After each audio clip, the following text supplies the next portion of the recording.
Kabi-kabilang rescue operations ang isinagawa ng Philippine Coast Guard sa ilang lugar sa Cavite dahil sa baha.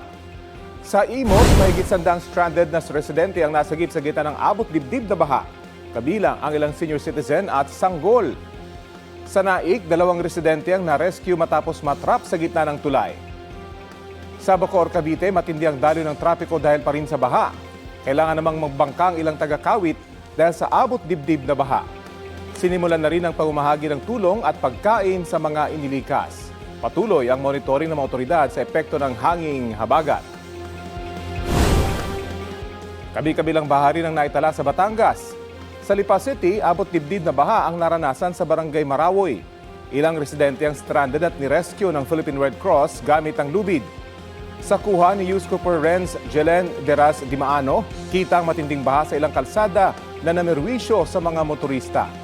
Isang tricycle ang pinagtulungang buhati ng ilang lalaki para maitawid sa rumaragasang baha. Gumuho naman ang bahagi ng pader ng Fernando Air Base dahil sa malakas na ulan. Walang naiulat na nasaktan.